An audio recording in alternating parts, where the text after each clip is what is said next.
그 당시에 윤석열이 과장. 그래서 박영수를 소개해줘 내가. 박영수가 진단을 하더니 나한테 야 그놈 보고 가서 덜덜덜덜 떨고 오니까 커피 한잔 마시고 오라래. 윤석열이가 네가 조우영이야 이러면서. 윤석열한테서 윤석열이가 보냈단 말이야? 처음에 잘 팔렸으면은 한 20명한테 팔기로 했었는데, 응? 천화동인 1호서부터 18호까지 해서 법조인들 엄청나게 투자하겠다고 했는데 3,700억 선배당 받아가겠다니까 이제 법조인들이 아이 우리는 안 해 그러면 이렇게 해서 형이 많이 갖게 된 거지. 그러니까 이거를 기가 막히게 이재명이가 했는지 누가 했는지 은밀하게 했지. 근데 이재명이는 난 놈이 아니야.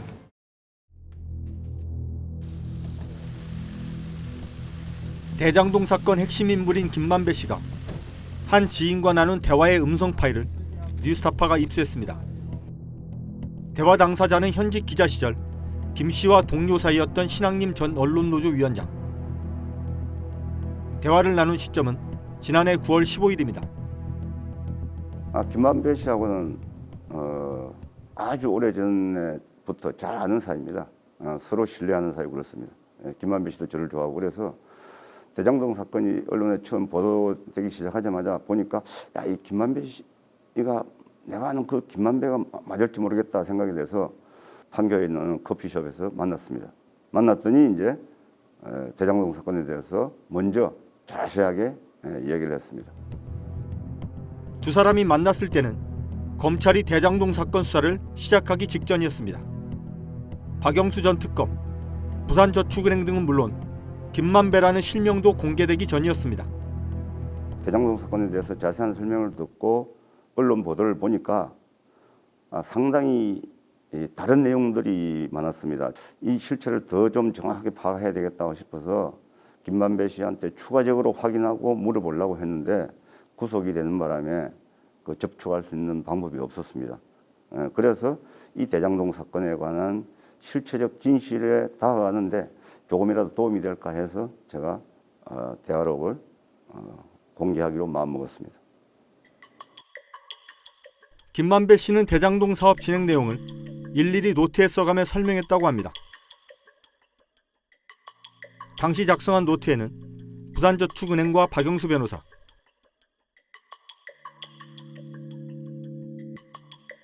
정영학 회계사와 남욱 변호사,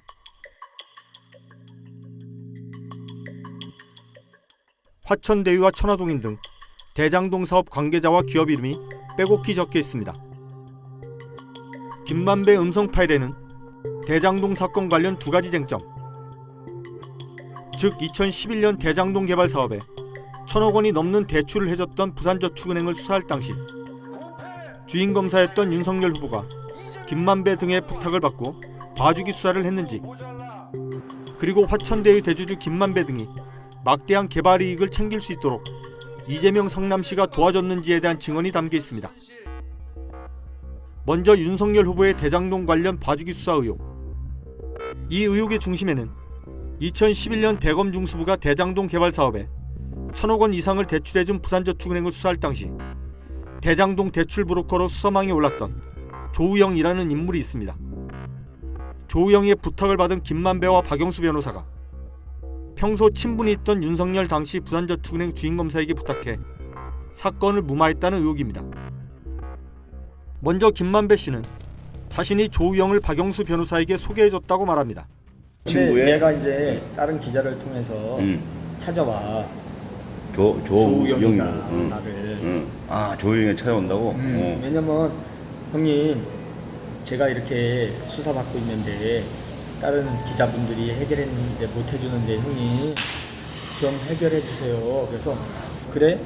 근데 형이 직접 가서 얘기하기는 어렵다. 응? 내가 이 법조 오래 기자인데 내가 검사한테 가서 대검 가서 내가 다 안다 솔직히 아는데 응? 내 동생이니까 해줘라 하면 어떻게 되겠냐. 내가 돈 받고 해주는 줄 알지. 성렬이 형 내 동생이야 이렇게 어떻게 하냐. 그 당시에 윤석열이 과장 조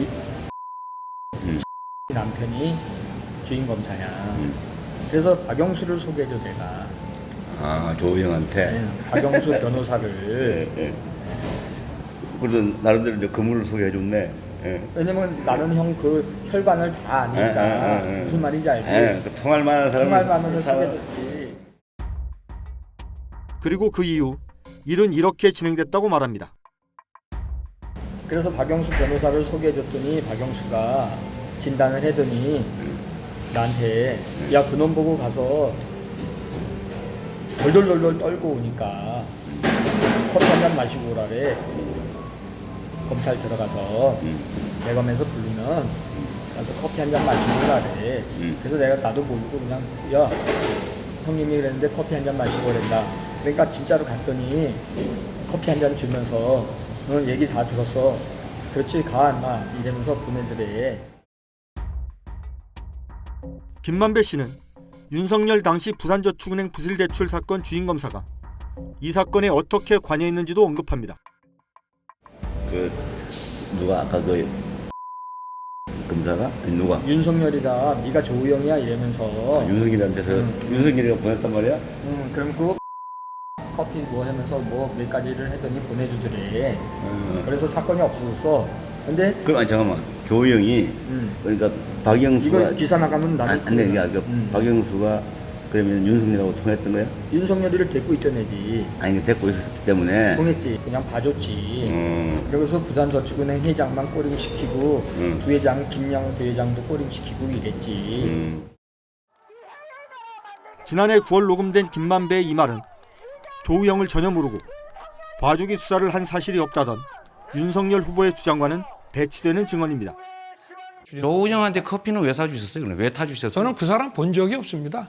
아니 참 희한하네요. 갖다 붙이려고 10년 전 나도 것까지. 3부 조우영 씨가 2011년 대검 중수부 윤석열 수사팀에서 특혜를 받고 처벌을 피했다는 의혹 관련 정황은 그간 여러 개 나왔습니다. 대장동 사건의 핵심 인물 중 한 명인 남욱 변호사의 지난해 11월 19일 검찰 진술 내용도 그중 하나입니다.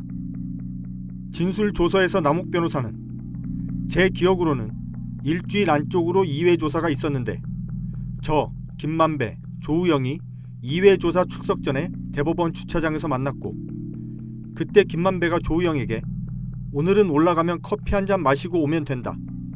물어보는 질문에 다 협조하면 된다라고 했으며 그래서 조우영이 검찰에 출석해서 2회 조사를 받고 나왔는데 실제로 주임검사가 조우영에게 커피를 타줬다고 했고 첫 조사와 달리 되게 잘해줬다는 말을 했습니다.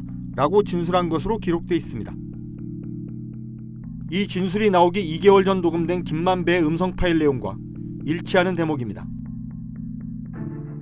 뉴스타파는 김만배의 음성 파일 내용과 관련해 박영수 변호사와 윤석열 후보, 대출 브로커인 조우영 씨와 조 씨를 수사하면서 커피를 준 것으로 언급된 박모 검사에게 입장을 물었습니다.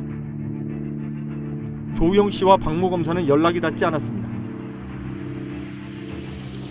박영수 변호사 측은 후배인 윤석열 검사에게 조우영 씨 관련 사건을 청탁했는지 등을 묻는 질문에 다음과 같은 답변을 보내왔습니다.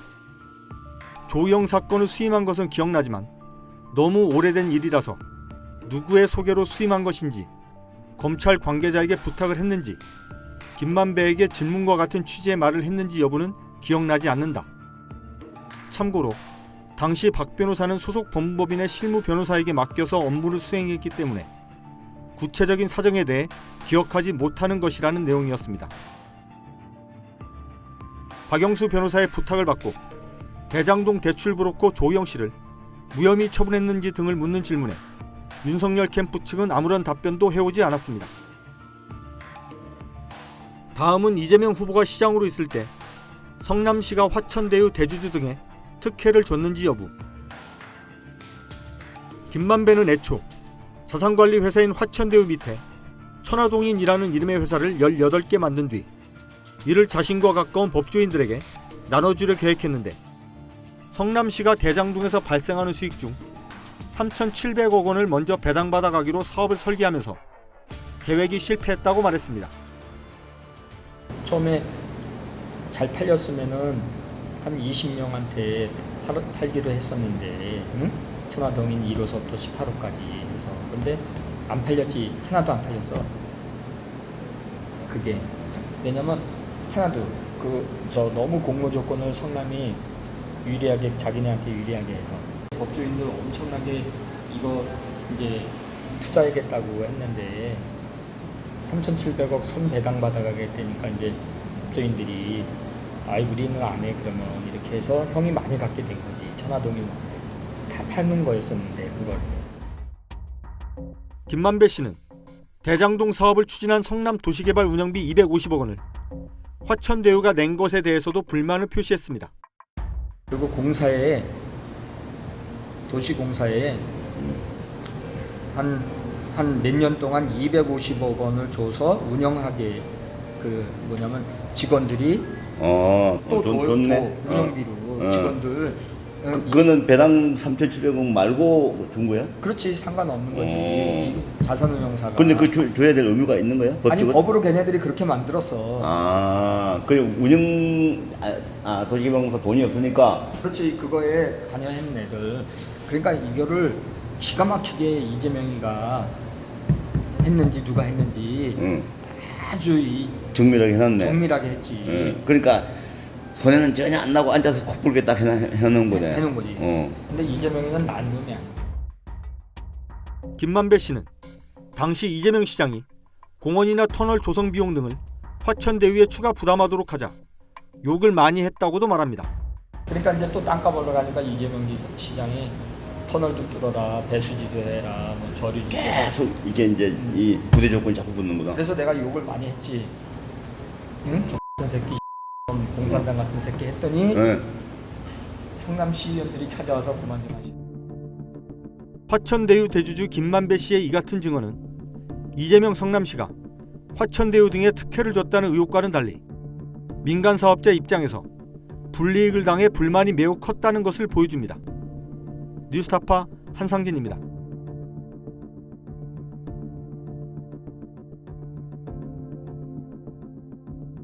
내 목숨을 걸어서라도 지키려고 하는 것은 국가가 아니야. 분명히 소위 애국 이런 것이 아니야. 진실이야.